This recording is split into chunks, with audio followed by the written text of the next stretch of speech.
আল্লাহ রাব্বুল আলামিন মুমিন বান্দাদের যে 12টা মাস দান করেছেন, এর মাঝে থেকে অন্যতম মাস হলো রমাদান মাস।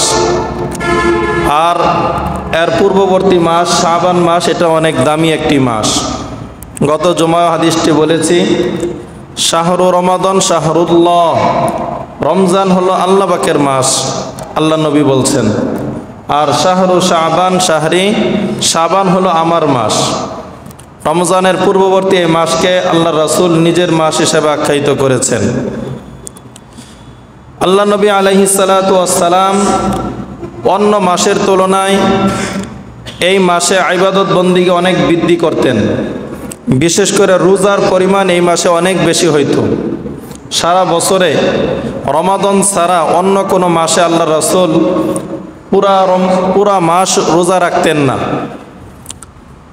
নফল রোজার সংখ্যা হিসাবে এই মাসে সবচেয়ে বেশি করতেন। আম্মাজান আয়েশা রাদিয়াল্লাহু তাআলা আনহা থেকে বর্ণিত, আন্নান নাবিয়্যা সাল্লাল্লাহু আলাইহি ওয়াসাল্লাম কানা ইয়াসুমু শাবান কুল্লাহ ইল্লা কলিলা। শাবান মাসের পুরোটাই আল্লাহ রাসূল রোজার মাধ্যমে কাটাইতেন, কয়েকটি দিন ছাড়া। শেষ কয়েকটা দিন ছাড়া পুরা মাস তিনি রোজার মাধ্যমে কাটাইয়া দিতেন। এমনকি এই মাসের আজকের এই রাত্রি সম্পর্কে এবং আগামীকালের দিনের সম্পর্কে একটা আমল হযরত আলী ইবনে আবি তালিব রাদিয়াল্লাহু তাআলা আনহু থেকে বর্ণিত আছে। عن علي بن أبي طالب رضي الله عنه قال قال رسول الله صلى الله عليه وسلم হযরত আলী কাররামাল্লাহু ওয়াজহা বর্ণনা করেন, আল্লাহ রাসূল সাল্লাল্লাহু আলাইহি ওয়াসাল্লাম ইরশাদ করেছেন, ইযা কানাত লাইলাতুন নিসফি মিন শাবান, যখন শাবানের মধ্য রজনী আসে, 14তম তারিখের দিবাগত রাত্রি, 15 তারিখের আগের যে রাত্রটা, এই রাত্রিতে আল্লাহ নবী বলেন, ইন্নাল্লাহা ইয়ানজিলু, আল্লাহ রাব্বুল আলামিন অবতরণ করেন। সূর্য ডুবার পর থেকেই আল্লাহ তাআলা এই রাত্রিতে ইলাস সামাঈদ দুনিয়া, দুনিয়ার আসমানে অবতরণ করেন এবং আসমানে আসার পর তিনি এই ঘোষণা করতে থাকেন, আলা মিন মুস্তাগফিরিন ফাগফির লাহ, কেউ আছে কি ক্ষমা প্রার্থী, আমি তাদেরকে ক্ষমা করব। আলা মিন মুস্তারজিকুন, আলা মুস্তারজিকুন ফারযুকাহ, কেউ কি রিজিক প্রার্থী আছে, আমি তাদের রিজিক দান করব। আলা মুবতালান ফাউআফিয়া, কেউ কি বিপদগামী আছে, যে আমি তাদের বিপদ দূর করব, তারা আমার কাছে চাইবে। আলা কাযা আনা কাযা হাত্তা ইয়াতলুআল ফজর, এইভাবে ফজর পর্যন্ত, সুবে সাদিক পর্যন্ত আল্লাহ পাক বান্দাদেরকে মুসিবতগ্রস্ত যারা যারা যে যে বিপদে আছে ওই বিপদের কথা উল্লেখ করে করে ডাকতে থাকেন। এই জন্য আল্লাহ নবী বলছেন যে ইযা কানাত লাইলাতুন নিসফি মিন শাবান, শাবানের মধ্য রজনী যখন আসে, ফাকুমু লাইলাহা ওয়া সুমু নাহারাহা, তোমরা রাত্রেবেলা ইবাদতের মাধ্যমে জাগ্রত থাকো, জাগ্রত রাখো রাত্রিটাকে, আর দিনের বেলা তোমরা রোজা রাখো। এই দুই আমল তিনি বাতলায়া দিলেন। আজকে রাত উপলক্ষে আল্লাহ নবী বলতেছেন, ফাকুমু লাইলাহা ওয়া সুমু নাহারাহা, রাত্রটাকে ইবাদতে কাটাও আর দিনের বেলা তোমরা রোজা রাখো। আজকের এই রাত্রিকে আল্লাহ নবী হাদিসের ভাষায় লাইলাতুন নিসফি মিন শাবান বলছেন। আমাদের উপমহাদেশে এই রাত্রটিকে শবে বরাত বলা হয়। শুদ্ধ উচ্চারণ হলো শবে বরাত। শবে বরাত, বরাত অর্থ হইল মুক্তি। সব এটা ফার্সি শব্দ, এর অর্থ হইল রাত্র। তাহলে এটা মুক্তির রাত। যেহেতু এই উপমহাদেশে ফার্সি ভাষার প্রচলন ছিল বেশি, এই জন্য তারা এটাকে মুক্তির রাত, শবে বরাত বলতো। আরবিতে লাইলাতুন বলে, লাইলাতুল বারাআ, মুক্তির রাত। আর ফার্সি ভাষায় শবে বরাত বলে, মুক্তির রাত, একই অর্থ। যেহেতু ভাষাটা ফার্সির সাথে উর্দুর সাথে আমাদের পূর্ববর্তী সময়ে মিশ্রিত ছিল, এই কারণে তৎকালীন সময় থেকে এই নামটা প্রচলিত হয়ে আসছে। হাদিসের ভাষায় এই রাত্রকে লাইলাতুন নিসফি মিন শাবান বলা হয়, অর্থাৎ শাবানের মধ্য রজনী। এই রাত সম্পর্কে একাধিক হাদিস বর্ণিত হয়েছে। গায়রে মুকাল্লিদদের ইমাম, লা মাযহাবি বাইদের ইমাম শেখ নাসিরউদ্দিন আলবানী রহমতুল্লাহ আলাই তিনিও বলেন যে এই রাত্র সম্পর্কে আল্লাহ নবীর এই হাদিস, ইন্নাল্লাহা লা ইয়াত্তালিউ ইলা খালকিহি ফি লাইলাতিন নিসফি মিন শাবান, শাবানের মধ্য রজনীতে আল্লাহ রাব্বুল আলামিন সমস্ত মাখলুকের দিকে একটা রহমতের দৃষ্টি দান করেন। এরপর ফায়াগফিরু লিজামিই খালকিহি ইল্লা লিমুশরিকিন আও মুশাহিনিন, আল্লাহ রাব্বুল আলামিন এই রাত্রিতে সমস্ত মানব জাতিকে, সমস্ত মাখলুককে ক্ষমা করিয়া দেন, কিন্তু কয়েক শ্রেণীর লোক ছাড়া। এক প্রকার হলো মুশরিক, দ্বিতীয় প্রকার হলো এই হাদিসে মুশাহিন, যারা বিদ্বেষ রাখে একে অপরের সাথে, শত্রুতা বশত, বিদ্বেষ বশত কারোর সাথে কথাবার্তা বলে না, ছেড়ে দেয়। অন্যান্য হাদিসে আরও অনেক শ্রেণীর লোকের কথা আছে। আল্লাহ নবীর এই হাদিসে বলতেছেন এই দুই প্রকারের লোক ছাড়া এই লাইলাতুন নিসফি মিন শাবান, শাবানের এই মধ্য রজনীতে আল্লাহ পাক সমস্ত মাখলুককে ক্ষমা করিয়া দেন, সাধারণ ক্ষমার ঘোষণা করেন। তো অনেক বরকতপূর্ণ একটি রাত। তো শায়েখ আলবানী রহিমাহুল্লাহ বলতেছেন এই হাদিসটা একদম বিশুদ্ধ সহিহ হাদিস, এই হাদিসকে অস্বীকার করার কোনো সুযোগ নাই। কেননা এই হাদিসটি সাহাবাদের এক বড় জামাত, বিজ্ঞ সাহাবী, বড় বড় সাহাবী, আবু বকর, আম্মা জান আয়েশা, বড় বড় আবু হুরায়রা রাদিয়াল্লাহু আনহু, তাদের থেকে এই হাদিসটি বর্ণিত। তো এই লাইলাতুল বারাআ বা লাইলাতুন নিসফি মিন শাবান বিভিন্ন নাম বলা হয় বা শবে বরাআত বলা হয়। তো এই রাত্রিটির ফজিলত এবং এই রাত্রের বরকত সম্পর্কে অনেক একাধিক হাদিস রয়েছে এবং আল্লাহ রাসূলের জমানা থেকেই আজও পর্যন্ত এই রাত্রের বরকত লাভ করার জন্য বুজুর্গ যারা ছিলেন, উলামা ইকরাম যারা ছিলেন, সাহাবা যারা ছিলেন, তাবেঈন, তাবেঈন, অনেক চেষ্টা করতেন এই রজনীর বরকত লাভ করার। তো এই জন্য আমরাও এই রাত্রির, এই রজনীর বরকত লাভ করার চেষ্টা করব। এটা একটি মুক্তির রজনী। বড় পীর আব্দুল কাদের জিলানী রহমতুল্লাহ আলাই তিনি বলেন যে এই রাত্রটিকে শবে বরাত বা লাইলাতুল বারাত কেন বলা হয়। তিনি বলেন যে এই রাত্রটি দুই ধরনের মুক্তি এই রাত্রিতে পাওয়া যায়, দুই রকমের মুক্তি এই রাত্রিতে পাওয়া যায়। ইন্নামা সুম্মিয়াত লাইলাতুল বারাআ, এই রাত্রিকে লাইলাতুল বারাআ বলার কারণ লিআন্না ফিহা বারাআতাইন, দুইটা মুক্তি পাওয়া যায়। একটি হলো বারাআতান লিল আশকিয়া মিনার রহমান, গুনাহগার বান্দা যারা, তারা আল্লাহ পাকের কাছে আজকের এই রজনীতে গুনাহ থেকে মুক্তি পাবে যদি মুক্তি চায়।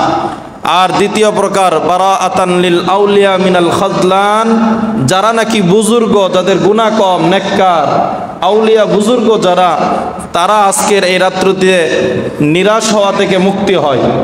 তারা এই রাত্রিটিকে অবহেলায় কাটায় না, তারা ব্যর্থতা এবং নৈরাশ হয়ে যাওয়া থেকে মুক্ত হয় যে আজকের এই রাত্রিতে অনেক কিছু চাইলে পাওয়া যাবে। অর্থাৎ এই রাত্রটি যারা নেককার তাদের জন্য হলো বোনাস, আর যারা গুনাহগার তাদের জন্য হলো এই রাত্রিটি একটা অফার স্বরূপ। যারা কোনো কিছু কিনতে চায় না তাদের জন্য অফার দিয়ে কেনার ব্যবস্থা করা হয়, যেন অফারের অপেক্ষায় অনেক মানুষ থাকে, স্বাভাবিকভাবে ক্রয় করতে চায় না। যেদিন অফার পাওয়া যাবে ওই দিন তারা মিনিট নিবে, তারা ওই দিন ওই বস্তুটাকে ক্রয় করবে। তো এরকমভাবে গুনাহগারদের জন্য এটা একটা অফার স্বরূপ, যে সারা বছরে মসজিদে চুকি দেয় নাই, সারা বছরে ইবাদতের সাথে জুড়ে নাই, অন্তত এই রাত্রিটিতে এসে আসে কিনা দেখি, এই রাত্রিটিতে উপলক্ষ করে আল্লাহর কাছে ক্ষমা চায় কিনা। যারা অনেক ভয়ের ভিতরে ছিল, ভীতির ভিতরে ছিল যে আমি যে অপরাধ করেছি, আমি যে নাফরমানি করেছি, আমার এই নাফরমানি কি ক্ষমা হয় কিনা, যারা আতঙ্কে থাকে তারা যেন আজকের এই রাত্রিটিতে নৈরাশ না হয়ে যেন আজকে একটু কাছাকাছি আসার চেষ্টা করে, যে আজকে যেহেতু বিশেষ ক্ষমার দিন, আজকে সবার ক্ষমার সাথে যদি আমাকে একটু ক্ষমা করে দেয়। আজকে এতগুলো মানুষকে ক্ষমা করা হবে, আমার মতো গুনাহগারকেও যদি ক্ষমা করে দেওয়া হয়, এ আকাঙ্ক্ষা নিয়ে যেন তারা আসে। আর যারা নেককার বুজুর্গ, তারা তো সারা বছর ইবাদতের সাথে জুড়ে আছেই, আজকে এই রাত্রটা তাদের জন্য একটা বোনাস। বিসমিল্লাহির রহমানির রহিম। ইন্না আনজালনাহু ফি লাইলাতিন মুবারাকাতিন ইন্না কুন্না মুনযিরিন। وعن علي بن أبي طالب رضي الله عنه قال رسول الله صلى الله عليه وسلم إذا كانت ليلة النصف من شعبان فقوموا ليلها وصوموا نهارها فإن الله ينزل فيها لغروب الشمس إلى السماء الدنيا فيقول ألا من مستغفر فأغفر له ألا مسترزق فأرزقه ألا مبتلا فأعافيه ألا كذا حتى يطلع الفجر أو كما قال عليه الصلاة والسلام سبحانك لا علم لنا إلا ما علمتنا إنك أنت العليم الحكيم। মোহাব্বতের সাথে একবার সকলে নবীর উপর দুরূদ ইব্রাহিম পাঠ করে আল্লাহুম্মা সাল্লি আলা মুহাম্মাদিন ওয়া আলা আলি মুহাম্মাদ কামা সাল্লাইতা আলা ইব্রাহিম ওয়া আলা আলি ইব্রাহিম ইন্নাকা হামিদুম মাজিদ। আল্লাহুম্মা বারিক আলা মুহাম্মাদিন ওয়া আলা আলি মুহাম্মাদ কামা باركت على إبراهيم وعلى آل إبراهيم إنك حميد مجيد। আল্লাহ পাকের দরবারে লক্ষ কোটি শুকর ও সুজুদ, যিনি আমাদেরকে তিনার মহান হুকুম সালাতুল জুমা আদায়ের জন্য আল্লাহর ঘরে মসজিদে জান্নাতের বাগানে ফেরেশতাদের মজলিসে আসার তৌফিক দান করেছেন। এজন্য সকলেই কালিমাতু শুকর পাঠ করে আলহামদুলিল্লাহ। আজ শাবান মাহিনার 14তম দিন। আজকের দিবাগত রাত্রিতে অনেক ফজিলত রয়েছে। বিশিষ্ট বড় বড় 10 জন সাহাবী থেকে আজকের রাতের ফজিলত সম্পর্কে হাদিস বর্ণিত হয়েছে। আজ রাতের ফজিলত, করণীয় এবং বর্জনীয় সম্পর্কে কিছু আলোচনা করার চেষ্টা করব। ওমা তাওফিকি ইল্লা বিল্লাহ। অতএব এই রাত্রটি কারোর জন্য অবহেলায় কাটানোর না। যারা নেককার, যারা বুজুর্গ, যারা সবসময় নামাজি, তাদের জন্য মনে করতে হবে আজকে অনেক বেশি আগানো যাবে। স্বাভাবিকভাবে যতটুকু আগাইতে পারছিলাম এর থেকে এক ধাপ বেশি আগাইতে পারবো যদি আজকের এক রজনী আমল করি, একটু বেশি আগাইতে পারবো।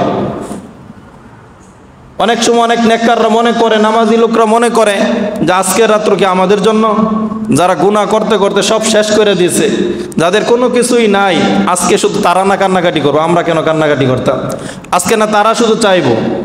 তো এটাও তাদের চিন্তাধারা ভুল। আজকে তো অনেক কিছু দেওয়ার, আজকে তো আমার জন্য একটা বোনাস ছিল, আমি সেই বোনাস নিচ্ছি না। যে সারা বছর ডিউটি করার পরে যদি ঈদের সময় বোনাস না পায় তার কষ্টটা আরও বেশি লাগবে। সে যদি বোনাস থেকে সামান্য কোনো কারণে বঞ্চিত হয় তার ব্যথা কষ্ট একটু বেশি লাগবে। এই জন্য বোনাস থেকে বঞ্চিত না হওয়ার জন্য নিয়মিত নামাজি নেককার বুজুর্গ যারা, তারা যেন আজকের এই রাত্রটিকে কাজে লাগায়। আর যারা গুনাহগার, যাদের নৈরাশ হওয়ার চিন্তা ভাবনা ছিল যে না জানি আমাকে আল্লাহ পাক ক্ষমা করেন কিনা, আজকে যেহেতু সাধারণ ক্ষমা ঘোষণা, আজকে আল্লাহর নবীর এক হাদিসে আছে যে আজকের এই রাত্রিতে আল্লাহ রব্বুল আলামিন দুনিয়ার আসমানে অবতরণ করেন এবং তিনি এরশাদ করেন যে বনু কাল্ব নামক একটি গোত্র, যারা অনেক বেশি পরিমাণে ছাগল চড়াইত এবং তাদের ছাগলগুলোর পশম অনেক বেশি হইতো, তরতাজা ছাগল থাকতো। তা আল্লাহ রাসূল বলেন যে আজকে ইয়াগফিরুল্লাহ, আল্লাহ পাক ক্ষমা করবেন, লি আকসারা মিন আদাদি গনামি কাল্ব, কালব গোত্রের বকরির পশম পরিমাণ মানুষকে আল্লাহ পাক আজকে ক্ষমা করে দিবেন। যেই গোত্রের মানুষ বেশি পরিমাণে বকরি চড়াইতো, যাদের বকরিগুলো অত্যন্ত হৃষ্ট নাদুস নদুস থাকতো, এরকম বকরির পশমের সংখ্যা একটু বেশি, আর সেই গোত্রের বকরির পশম পরিমাণ মানুষকে আল্লাহ পাক ক্ষমা করবেন। কি পরিমাণ মানুষ, তার এটা কোনো তুলনাই হয় না। আল্লাহ নবীর উদ্দেশ্য বেশি পরিমাণে বোঝানো যে অনেক বেশি পরিমাণে মানুষকে আল্লাহ পাক আজকের এই লাইলাতুল বারাতে, লাইলাতুল নিসফি মিন শাবান বা এই শবে বরাত উপলক্ষ করে আল্লাহ পাক ক্ষমা করবেন। তো এই ক্ষমার তালিকায় যেন আমার নামটা উঠে যায়, এই জন্য আল্লাহ পাকের কাছে ক্ষমা চাইতে হবে। তাই আজকের এই রজনী আমাদের কাহারো জন্য বোনাস, কাহারো জন্য হলো অফার। এজন্য যাদের জন্য বোনাস তারাও আজকের এই রজনীতে বেশি করে নিতে হবে, আর যাদের জন্য অফার তারা কান্নাকাটি করে ক্ষমা নিয়ে নিতে হবে। তা আল্লাহ নবী বলতেছেন, ফাকুমু লাইলাহা ওয়াসুমু নাহারাহা, যখন লাইলাতুন নিসফি মিন শাবান চলে আসবে তখন এই রাত্র উপলক্ষ করে তোমরা ইবাদতের মাধ্যমে জাগ্রত রাখো, আর দিনের বেলা তোমরা রোজা রাখার চেষ্টা করো। কেননা আল্লাহ পাক এই রাত্রিতে বিশেষ রহমতের দৃষ্টি দান করেন এবং তিনি বান্দাদেরকে এইভাবে ডাকতে থাকেন, নালা মিন মুস্তাগফিরিন ফাগফিরালা, কে আছে ক্ষমা প্রার্থী আমি তাদেরকে ক্ষমা করব। আলা মুস্তারজিকুন ফারজুকা, কে আছে রিজিক প্রার্থী রিজিক চাইবে আমি তাকে রিজিক দিব। আলা মুবতালান ফাউআফিয়া, কে আছে বিপদগ্রস্ত আমি তাকে বিপদ থেকে মুক্ত করব। আলা কাযা হাত্তা ইয়াতলু আল ফজর, একটা মুসিবতের কথা তিনি উল্লেখ করে করে বান্দাদেরকে ডাকতে থাকেন। তো এই জন্য আজকের ডাকে যদি সাড়া না দেয় অনেক বড় বোকামি হবে, যে এই রাত্রিতে রজনীতে তিনি ডাকলেন আর তিনার ডাকে আমরা সাড়া দিলাম না। কাউকে যদি কখনো ডাকা হয় ওই সময় সাড়া না দিয়ে পরে আরেক সময় এসে বিপদের কথা যদি বলে, তখন সে রাগ করবে, যখন ডাকছিলাম তখন আসো নাই, আর এখন তুমি আসছো চাইতে, যখন দেওয়া সবাইকে বন্টন হয়ে গেছে এখন তুমি আসছো। তা আজকের এই রজনীতে আগামী বছরের ভাগ্য লিপিবদ্ধ করা হয় কারো কারো মতে, এরকমভাবে আজকের রজনী উপলক্ষ করে আগামী বছর কারা কারা মৃত্যুবরণ করবে তাদের তালিকাটাও করা হয়। এজন্য আগামী বছরের তালিকাটা যেহেতু আমার আজকের এই রাত্রিতে হবে, আমার আমলটা যেন আজকে ভালোভাবে কাটে। আল্লাহ নবী তো এই মাস পুরোটাই রোজার মাধ্যমে কাটাইয়া দিতেন, যেহেতু বাৎসরিক আমল এই মাসে আল্লাহ পাকের কাছে পেশ করা হয়। বান্দার সাপ্তাহিক আমলগুলো তো সোমবার এবং বৃহস্পতিবার পেশ করা হয়, আর দৈনিক আমলগুলো দিনেরটা আসরের সময়, রাত্রেবেলার আমলগুলো ফজরের সময়। এরকম আসর আর ফজরের সময় এই দুই বেলা আল্লাহ পাকের কাছে ফেরেশতারা বান্দার আমল পেশ করে থাকেন। আর বাৎসরিক আমলটা আল্লাহ পাকের কাছে এই শাবান মাসে পেশ করা হয়। যেহেতু বাৎসরিক রিপোর্ট এই মাসে উপস্থাপন হয়, এই জন্যই আল্লাহ নবী বেশি করে রোজা রাখতেন। সাহাবী যখন প্রশ্ন করলেন, ইয়া রাসূলুল্লাহ আপনি এত বেশি রোজা রাখেন এই মাসে, অন্য কোনো মাসে তো এত পরিমাণ রোজা রাখতে দেখি নাই। আল্লাহ নবী উত্তরে বলছেন যে এই মাসে যেহেতু বান্দার আমল পেশ করা হয়, এই জন্য আমি চাই আমার আমলটা এমন অবস্থায় উঠুক যে আনা সাইমুন, আমি রোজাদার, যেন আল্লাহর কাছে এই কথা বলা হয় যে মুহাম্মদ নবী রোজা অবস্থায় আছে। এই জন্য মুহতারাম হাজিরিন, রোজার মাধ্যমে এই মাসটাকে কাটানোর চেষ্টা করা, বাকি যে কয়েকটা দিন আছে রোজার মাধ্যমে কাটানোর চেষ্টা করা। আজকের এই রাত্র উপলক্ষ করে আমরা তো আমল করব। এই রাত্রটাকে আমল করার ক্ষেত্রে কি কি আমল করতে পারি, কি কি আমল এই রাত্র উপলক্ষে আমরা করব। আজকের এই রাত্রের আমলটি হলো নফল আমল। বান্দাকে আল্লাহ পাক দুই ধরনের আমল দিয়েছেন। একটা হলো আবশ্যকীয় আমল, যাকে ফরজ বা ওয়াজিব বলা হয়, যেখানে কোনো ছাড় নাই, সুযোগ নাই, যেটা করতেই হবে, যেটা বাধ্যতামূলক। আরেক প্রকার আমল হলো নফল আমল, করলে সওয়াব, না করলে কোনো গুনাহ নাই। ফরজ আমলগুলোকে আল্লাহ পাক যত রকমের ফরজ আমল দিয়েছেন, যাকাত, হজ, এরকমভাবে ফরজ নামাজ 5 ওয়াক্ত, এই যত ফরজ আমল আছে, রমজানের রোজা, এই ফরজ আমলগুলো ইসলামের প্রতীক। এগুলো একটা ইসলামের চিহ্ন, এগুলো একটা ইসলামের প্রতীক, শিআর। এগুলো প্রকাশ্যে আমল করতে হয় যেন আরো 10 জন দেখে। এই আমলগুলোর ক্ষেত্রে চুপি চুপি না, বরং এটা প্রকাশ্যে করা চাই। হ্যাঁ, এগুলোর মাধ্যমে ইসলামের সৌন্দর্যতা ফুটে ওঠে। যখন ফরজ নামাজগুলো জামাতের সাথে পড়া হয়, ইসলামের সৌন্দর্যতা ফুটে ওঠে। তখন অমুসলিমরা মুসলিমদেরকে ভয় পায় যে তারা কত একতা আছে, ঐক্যবদ্ধ হয়ে তারা থাকে, সকলে এক ইমামের পিছনে তারা নামাজ আদায় করতেছে। যে কোনো মুহূর্তে তারা একটা হুঙ্কার দিলে আমাদের সিংহাসন ভেঙে তছনছ হয়ে যাবে। এ একটা আতঙ্ক যেন তাদের ভিতরে কাজ করে। এই জন্য ইসলামের বড় বড় ফরজ যে বিধানগুলো আছে একত্রিত আদায় করতে হয়। রমাদান মাসের রোজা এটা কোনো গোপন করার বিষয় না যে গোপনে আদায় করব। এটা প্রকাশ্যে, হ্যাঁ আমি রোজাদার, এটা প্রকাশ্যে বলাতে কোনো সমস্যা নাই। এরকমভাবে জাকাত এটা তো চুপি চুপি আমল করার বিষয় না, এটাও এরকম প্রকাশ্যে যে আমি এই বিধান আমল করতেছি, আরও 10 জন আমার দেখে দেখে আমল করবে। হ্যাঁ, এটা লুকোচুরির কোনো বিষয় না। জাকাতের বিধান, এরকমভাবে হজের বিধান, এটা এরকম লুকোচুরির বিষয় না, এটা জানবেই মানুষ। এই জন্য এটা প্রকাশ্যে একই সময়ে লক্ষ লক্ষ মানুষ এই হজের বিধান আদায় করে থাকে, এখানে কোনো লুকোচুরি হওয়ার সুযোগ নাই। কিন্তু ফরজ আমল ছাড়া অন্যান্য যে আমলগুলো আছে, নফল আমলগুলো আল্লাহ পাক দান করছেন বান্দাকে অগ্রগামী হওয়ার জন্য, বান্দার সাথে আল্লাহ পাকের বিশেষ সম্পর্ক স্থাপন করার জন্য আল্লাহ পাক নফল আমল দান করেছেন। নফল আমলগুলোর শৃঙ্খলা, নিয়ম হলো, তরতিব হলো, যত গোপনে করা যায় তত ভালো।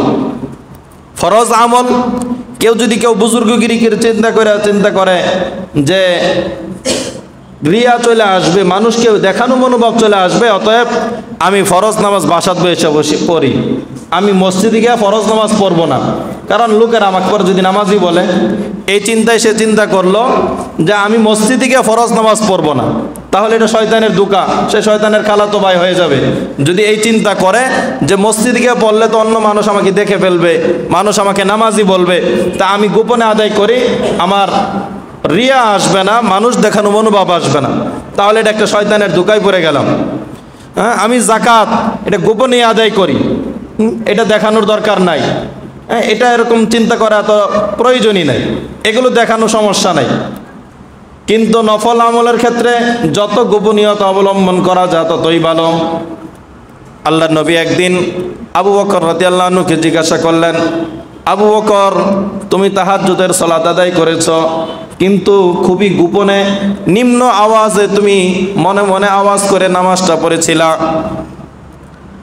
রাত্রেবেলা যে নফল নামাজগুলো পড়া হয়, দিনের বেলা নফল নামাজের মধ্যে জোরে কেরাত পড়া জায়েজ নাই। দিনের বেলা ফরজ নামাজের মধ্যেও তো কেরাত নিম্নে স্বরে বলতে হয়, শুধু জুমার ক্ষেত্রে উচ্চ স্বরে, যেহেতু এটা একটা ঈদের দিন, ঈদের নামাজগুলো একটু উচ্চ স্বরে পড়তে হয়। এটা প্রকাশ্যে দেখানোর জন্য, মুসলিমদের শক্তি প্রকাশ করার জন্য, যে আমরা প্রকাশ্যেই নামাজ পড়তে পারতেছি। তবে এছাড়া জোহর, আসর এগুলো নিম্ন আওয়াজে কেরাত পড়তে হয়। এগুলো তো আগে জোরে পড়ার নিয়ম ছিল, পরবর্তীতে কাফেররা যখন কষ্ট দিত মুসলিমদের উপর, নামাজের এ আওয়াজ শোনা মাত্রই তারা এরকমভাবে মুসলিমদের উপর ঝাঁপায়া পড়তো, তখন এই নামাজগুলো আওয়াজ নিম্ন স্বরে পড়ার নির্দেশ চলে আসে যে জোহর, আসর এগুলো নিম্ন স্বরে পড়তে হয়। আর মাগরিব, এশা, ফজর এই নামাজগুলোর সময় যেহেতু কাফেররা ঘুমন্ত অবস্থায় থাকতো, ব্যস্ততায় থাকতো, তারা মুসলিমদেরকে ডিস্টার্ব করতে পারতো না, যার কারণে ওই নামাজগুলোর আওয়াজ উচ্চ স্বরেই রয়ে গেছে। তো এই ফরজ নামাজগুলো নিম্ন স্বরেই আছে। এরকমভাবে দিনের বেলা যত নফল নামাজ, এটার নিয়ম হলো নিম্ন আওয়াজেই পড়তে হবে। কিন্তু রাত্রেবেলা যদি কেউ নফল নামাজ পড়ে, ইচ্ছা করলে সে উচ্চ কণ্ঠেও তেলাওয়াত করতে পারবে, নিম্ন স্বরেও তেলাওয়াত করতে পারবে। তা আল্লাহর নবী বলতেছেন, আবু বকর তুমি তাহাজ্জুদের সালাত আদায় করেছ, তোমার বাড়ির সামনে দিয়ে যাওয়ার সময় কোরআন তেলাওয়াতের আওয়াজ শুনতে পাই নাই, কিন্তু আমি চুকি দিয়ে টের পায়া দেখলাম তুমি তাহাজ্জুদের সালাত পড়েছ। কিন্তু উমর রাদিয়াল্লাহু আনহুর বাসার সামনে দিয়ে যাওয়ার সময় তিনি আওয়াজ পাইলেন তিনি কোরআন তেলাওয়াত করতেছেন। তা আবু বকর রাদিয়াল্লাহু আনহুকে জিজ্ঞাসা করলেন যে তুমি নিম্ন স্বরে কেন পড়লা? আবু বকর রাদিয়াল্লাহু আনহু উত্তর বললেন, আসমাতু মান নাজাইতু, আমি যার সাথে একান্ত গোপনীয়তার সাথে কথা বলতেছিলাম, তেলাওয়াত করতেছিলাম, তাকেই শুধু আমার শোনানোর উদ্দেশ্য ছিল। আর তিনি তো বধির না, তিনি তো নিম্ন স্বরের আওয়াজও শুনতে পান, আমি শুধু তাকেই শোনাইছি, আর কেউ যাতে না শুনো, এজন্য আমি মনে মনে পড়ছি। আল্লাহ রাসূল উত্তরটা অনেক পছন্দ করলেন। ওমর রাদিয়াল্লাহু আনহুকে জিজ্ঞাসা করলেন, তুমি জোরে কেন পড়তেছিলা? ওমর রাদিয়াল্লাহু আনহু বলতেছেন, আমি যেরকম ইবাদত করতেছি, আমার এই আওয়াজের কণ্ঠ শুনে আরও যা এক ভাই যেন জাগ্রত হয়, সেও যেন তাহাজ্জুদ পড়ার সুযোগ পা, সেও যেন নামাজ আদায় করে, আমার আওয়াজ পায় যেন সে একটু টের পায়, নামাজে আমলে লিপ্ত হয়। কারণ অন্য কখনো এমন হয়, অপর ভাইয়ের আমল দেখে আমল করার ইচ্ছা, আগ্রহ, উদ্দীপনা আসে। তো দুজনের কথা উত্তর আল্লাহ নবী পছন্দ করলেন, কারো কোনো রিয়া ছিল না। তা আল্লাহর নবী আবু বকর রাদিয়াল্লাহু আনহু উত্তরটাকে অনেক বেশি পছন্দ করলেন। তো এটাই নফল নামাজের, নফল আমলের একটা থিওরি, যে এটা যত গোপনীয়তা অবলম্বন করা যায়, কারণ এটা হলো একান্ত গোপনীয়তার বিষয়। বাদশাহ যারা হয় তাদের দুই ধরনের দরবার থাকে, একটা হলো আম দরবার আর একটা হলো খাস দরবার। ঠিক তদ্রূপ আল্লাহ পাকের ওইরকম ভাবে একটা হলো আম দরবার, একটা হলো খাস দরবার আছে। যখন আল্লাহ পাক খাসভাবে কাউকে ডাকেন, সেখানে খাসভাবে একান্ত গোপনীয়তার সাথেই যাওয়া ভালো। কারণ কোনো বাদশাহ যদি কাউকে একান্তে, নির্জনে, নিরালাই, গোপনীয়তার সাথে যদি কাউকে পার্সোনাল কোনো কথা বলার জন্য ডাকে, ওই সময় বলল যে বাদশাহ সাহেব, যে তুমি আমার কাছে রাত 9টায় আসিও, কিন্তু এই লোক যদি তার বন্ধু বান্ধব নিয়ে, সব মানুষ নিয়ে, দল বাহিনী নিয়ে যদি ওই সময় উপস্থিত হয়, তাহলে তার সাথে যে কথাগুলো বলার ছিল এটা বলার সুযোগ হবে না, তখন কথার মোড় পরিবর্তন হয়ে যাবে। ঠিক তদ্রূপ নফল আমলটা হলো আল্লাহ পাকের সাথে এরকমভাবে খাস গোপনীয় কিছু কথা বলার, একটা একান্ত কথা বলার একটা সুযোগ। এই মুহূর্তে একান্ত গোপনীয়তার সাথে এমন কথা বলা যাবে যারা প্রকাশ্যে বলার সুযোগ নাই। প্রকাশ্যে সব কিছু সবার সামনে বলার সুযোগ হয় না, কিন্তু গোপনীয়তার সাথে অনেক কিছু বলা যায়।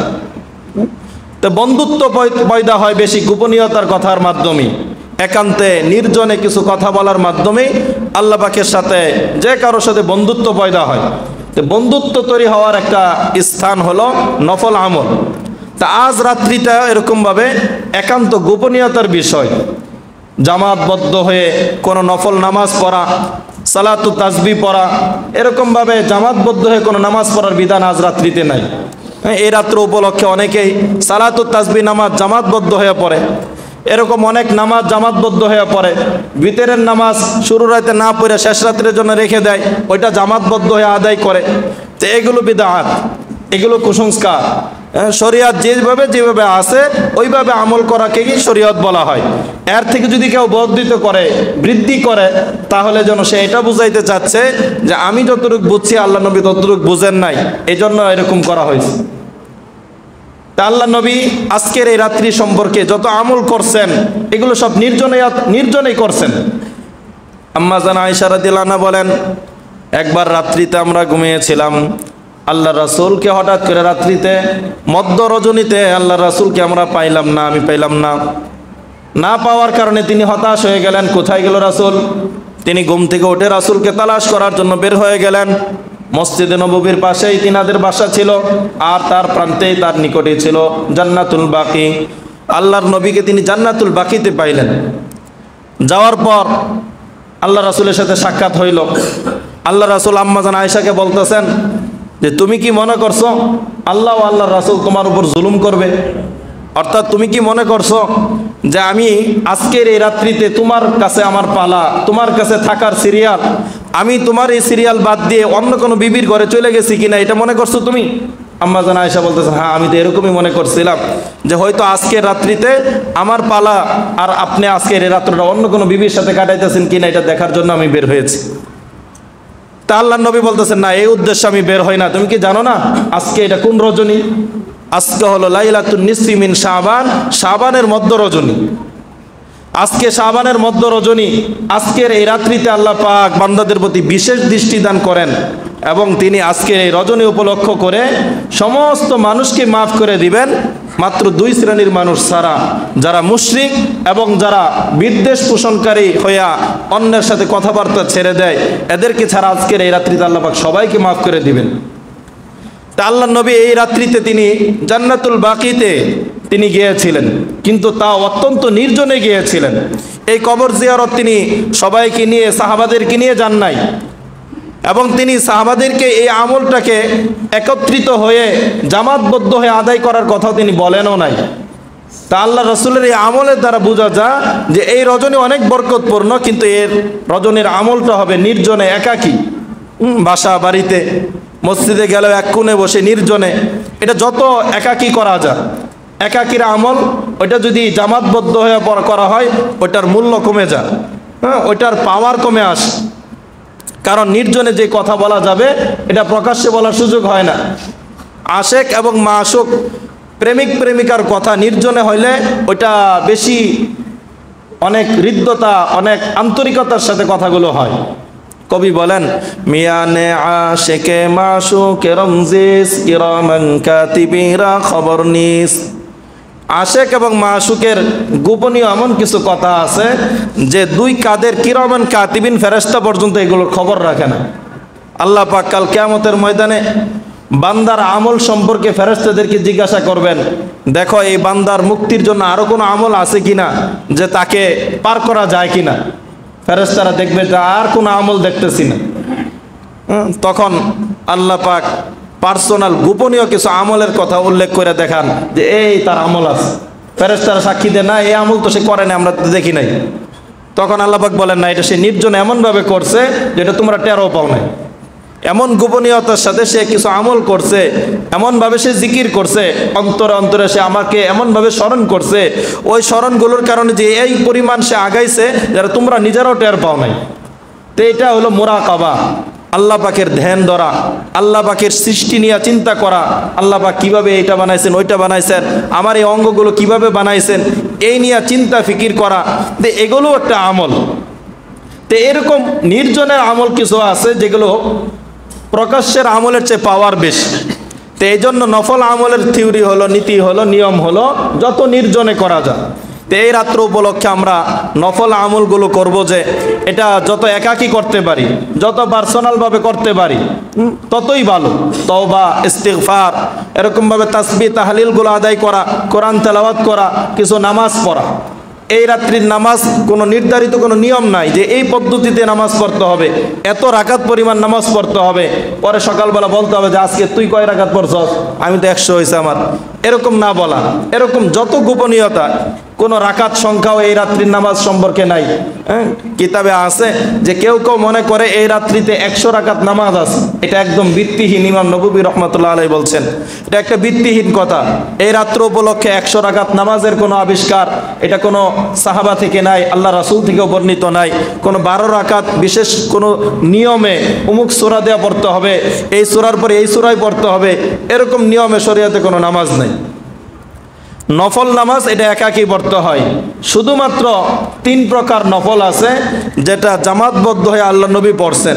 একটা হলো তারাবির নফল নামাজটা, দ্বিতীয় নাম্বার হলো সূর্য গ্রহণের সময় যে সালাতুল কুসুফ আদায় করা হয় এটা, আরেকটা হলো যখন অনাবৃষ্টি দেখা দেয় সেই অনাবৃষ্টির সময় আল্লাহ পাকের কাছে বৃষ্টি তলব করতে গিয়ে যে সালাতুল ইস্তিসকা পড়া হয়, এই নামাজগুলো আল্লাহ নবী জামাতের সাথে জামাতবদ্ধ হয়ে সাহাবাদেরকে নিয়ে পড়ছেন। এছাড়া যাবতীয় নফল আমলগুলোকে তিনি একাকী করছেন, সালাতুত তাসবিহ নামাজ একাকী পড়ছেন। তো এই জন্য আমরা নফল নামাজ এটা একাকী পড়ব, জিকির করব, একাকী করব। হ্যাঁ, শিখার জন্য যদি কোনো বুজুর্গ বলে, কোনো আলেম বলে যে এইভাবে জিকিরের পদ্ধতি, তুমি এইভাবে কিছুক্ষণ জিকির করো, এইভাবে মুরাকাবা করো, শিখে নিতে পারেন। কিন্তু পুরা রাত বাহিরের মাইক লাগায় সারা রাত এইভাবে আমল করে কাটায়া দেওয়া, অন্যের ঘুমের ক্ষতি করা, ফজরের নামাজ জামাতের সাথে আদায় না করা, আমার সারা রাত্রের আমল বিফলে যাবে। একবার উমর রাদিয়াল্লাহু আনহু এক সাহাবীকে, এক ব্যক্তিকে মসজিদে পান নাই।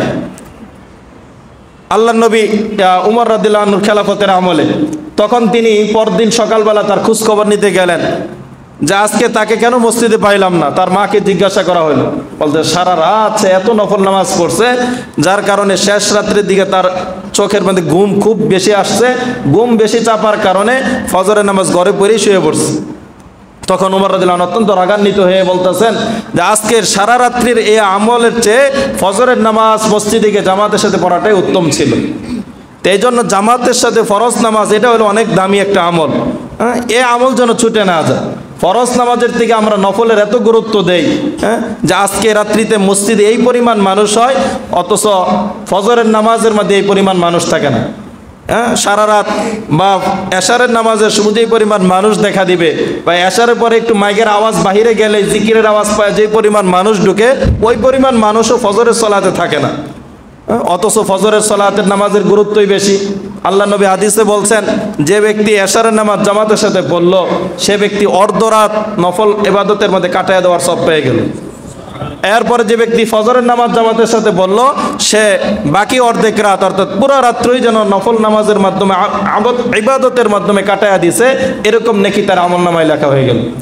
এই জন্য 1 নাম্বার আমাদের কাজ হলো ফরজ নামাজগুলোর পাবন্দি করা, আর এই রাত্র উপলক্ষ করে কান্নাকাটির আমলটা একটু বেশি করা। আল্লাহ পাক বান্দার সবচেয়ে বেশি পছন্দ করেন কান্নার অবস্থাটা। এই জন্য আল্লাহ পাক কোরআনে বলতেছেন, ফাল্যাদহাকু কলিলা ওয়ালয়াবকু কাসীরা, হাসো কম কাঁদো বেশি।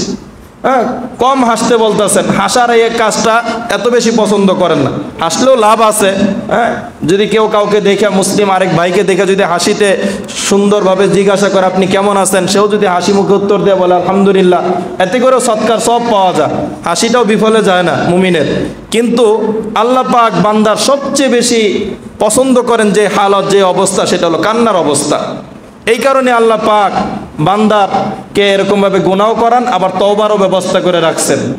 যদি কোনো জাতি বিন্দু পরিমাণ গুনাহ না করে, সব সময় আমল করে, আল্লাহ নবী বলতেছেন আল্লাহ পাক ওই জাতিকে উঠায় নিবেন এবং এর পরবর্তীতে এমন এক জাতিকে পাঠাইবেন যারা গুনাহ করবে, এরপর সাথে সাথে আল্লাহর কাছে ক্ষমাও চাইবে, তওবাও করবে। কারণ তওবার আমল এটা এত পছন্দ আল্লাহর কাছে, তওবার আমল এটা যেন বহাল থাকে। আর তওবা তো তখনই হবে যখন তার গুনাহ হয়েছে। যখন গুনাহ হবে না, সে অপরাধী না, তার চোখেও পানি আসতে চাইবো না যে সে তো অপরাধ করে নাই, আমি দোষ করি না, আমি কেন কানমু, এই কথা অনেকেই বলে। হ্যাঁ, আমি দোষ করি নাই, আমি অপরাধ করি নাই, আমার কেন ভয় থাকবে, আমি তো নির্ভয়ে আছি। যে এটা আল্লাহ পাক পছন্দ করেন না। মাঝে মাঝে দোষ হবেই, যত বড়ই বুজুর্গ হোক, একমাত্র নবী ছাড়া সমস্ত মানুষের দ্বারা ত্রুটি বিচ্যুতি হবেই। ফেরেশতা এবং নবী ছাড়া সবার দ্বারাই ত্রুটি বিচ্যুতি হবে। এরপরে বান্দা আল্লাহ পাকের কাছে যে ক্ষমা চাইবে, ওই ক্ষমার এই হালত, এই অবস্থা, বান্দা যে কান্নার ভাব ধরে, এটা আল্লাহ পাক এত পছন্দ করেন। এটা পছন্দ করার কারণে আল্লাহ নবী বলতেছে যে যদি সবাই ভালো হয়ে যায় আর কান্নার প্রয়োজনই না থাকে, ওই জাতিও আল্লাহ রাখবেন না। এমন জাতি এর পরিবর্তে পাঠাইবেন যারা কোনো অপরাধ করবে, এরপরে আল্লাহর কাছে ক্ষমাও চাইবে।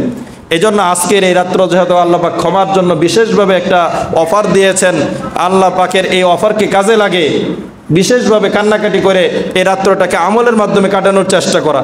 সারা রাত যদি এরকম কেউ আমল করে, আবার এটা যদি ঘুমন্ত অবস্থায় করে, ঘুমিয়ে ঘুমিয়ে জীবাণু ভাব নিয়ে, হ্যাঁ, মসজিদে এসে শুয়ে পড়ছে একদম দুর্বল ভাব, এটা আল্লাহ পাক এত পছন্দ করেন না।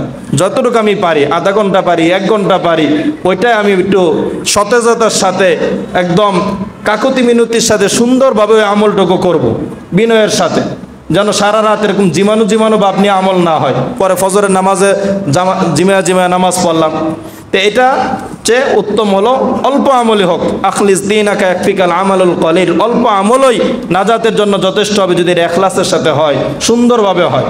এই জন্য আজকের এই রজনী উপলক্ষ করে আমরা আমলগুলো করার চেষ্টা করব, এবং কোনো কুসংস্কারে এবং হালুয়া রুটির অনুষ্ঠান করা, সারা রাত্রিতে এরকমভাবে খাবারের অনুষ্ঠান করে কাটায় দেওয়া, জিলাপির অনুষ্ঠান করে কাটায় দেওয়া, এই ধরনের চিন্তা ভাবনাকে পরিহত করার চেষ্টা করব। আল্লাহ পাক আমাদেরকে উক্ত কথাগুলো আমল করার তৌফিক দান করুক। সুবহানাল্লাহ।